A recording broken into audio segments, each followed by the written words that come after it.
Again, I'm Matt, and we're back with Just in Time, the rapid fire roundup of current events in supply chain and beyond. Today we got Will with us. How you doing, Will? It's cracking, Matt. Not much. And we got Dan with us. How you doing, Dan?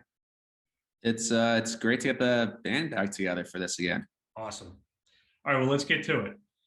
Technology Review recently featured a write-up on AI-powered simulators called digital twins to help anticipate breakages in the supply chain.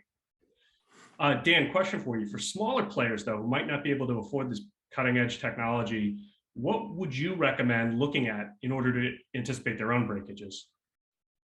Yeah, I mean, the first thing when I read this was when they mentioned digital twins. I thought that I'm a twin, so I thought they were going to digify me or digitize me at some point in the process. So I'm not sure any business would want that, but maybe they would.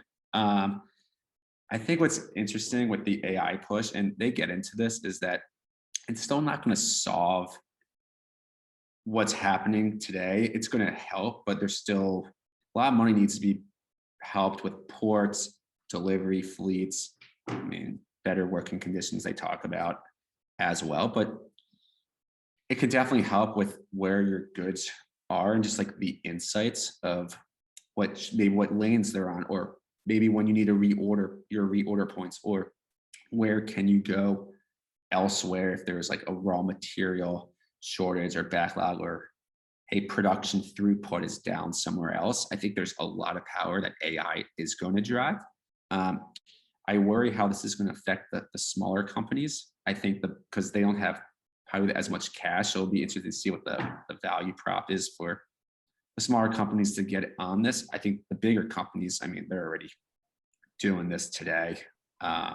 Google's already doing this, Amazon's already doing this, and it's definitely helped them navigate these tougher waters. But the AI market's huge. It's going to keep growing.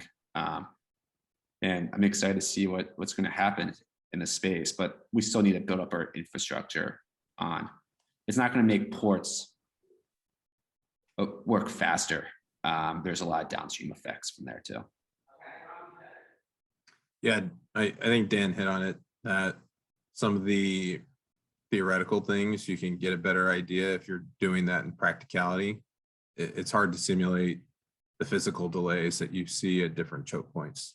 And so understanding that is probably the biggest place where small companies can help themselves.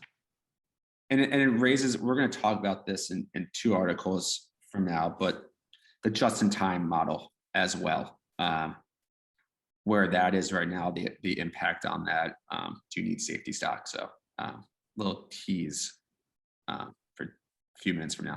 All right, thanks. Last week, Florida began encouraging shippers to send their ships through the Panama Canal to Florida for offloading. In a year where ships have actually navigated around the Cape of Good Hope, this isn't that far-fetched. What upsides or downsides do you see, Will?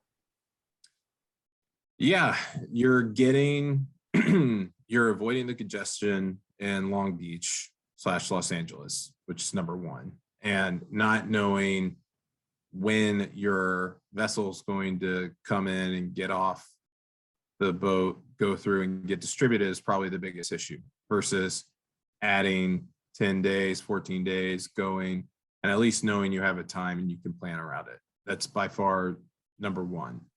Number two is that right now you're not seeing congestion at some of those ports, and you have flexibility, whether it be in Florida, you know, going up to Savannah, Charleston. But the downside is that some of those ports you will start seeing congestion at, depending on how many people come through. I think Savannah was seeing a little bit, depending as they come online and people start having the same idea at the same time.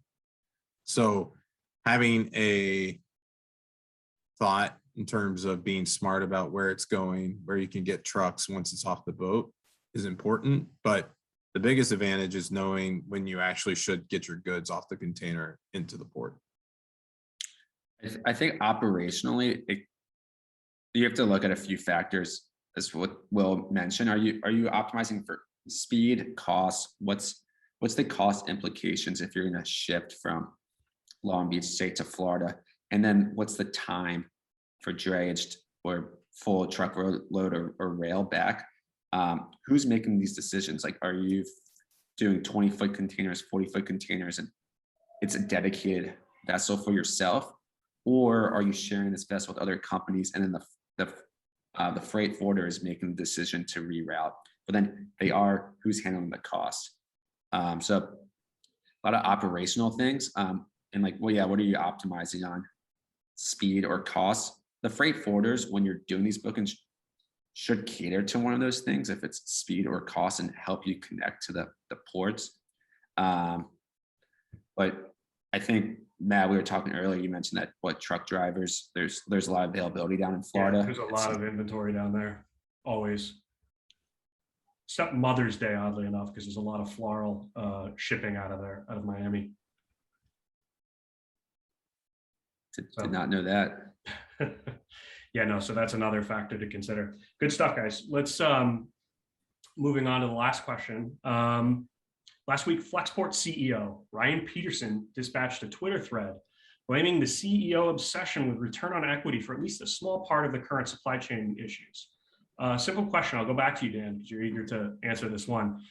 Simple question. What do you think of Ryan's statements? Yeah, I mean, I think there's a lot of truth to it on the return on equity. A lot of money gets poured into these early companies, and the metric that maybe is growth. How quickly can we grow? So it definitely revolves around that. In terms of the whole just-in-time like model that's being alluded to it, I mean, it's true because you want to keep inventory on your balance sheet for a long period of time, but it's also very dependent on your company. Like, whereas before is we always had a safety stock and built around that, because you never know what leverage can be pulled. It was a subscription model, so like there was a level of like, what the detail was and like what each month that you're going to be selling, what's played a factor into it, and we had our growth rate. So like we always had a safety stock at all three stages in the supply chain: components, manufacturing, and fulfillment. So we are well equipped for anything on that side. But it's all company dependent. But to his point, the return on equity is very true for a lot of those early stage companies. Yeah, I think what some of the smaller brands are learning or have learned over this past year is that, because of all the issues all the way through the supply chain, it's probably better to have your safety stock and have your inventory of both components and finished goods and be able to sell your product versus being out. And we continuously see people who are operating in the just-in-time model, they're getting burned, and they don't, it's capacity at their fillers, it's capacity at their component suppliers, and it's capacity moving goods from one place to another. And the ones that are successful are saying, okay, I'm just going to do 3 months of inventory. I'm making that decision. I'll do 6 months. I'm doing mitigating things where I'm purchasing raw materials on liability and saying, I'm going to take these necessary steps in order to ensure that I have product to sell. And, he touched on the thread later, specifically around some of the congestion and what can be done. And those things are out of your control. You can only control from a company perspective of what your product is when you can make it, along with your suppliers that are supporting you. So on the brand side, if you haven't made the decision to over-index on having safety stock, having inventory, and preparing yourself, it's not getting better anytime soon. Excellent. Thanks a lot, guys. And with that, I'd like to thank you, Dan and Will, for your expertise. And anyone watching this, be sure to share this with your colleagues. And if you'd like to learn more about Anvil, visit us at anvil.com, ANVYL. Thanks a lot, everyone.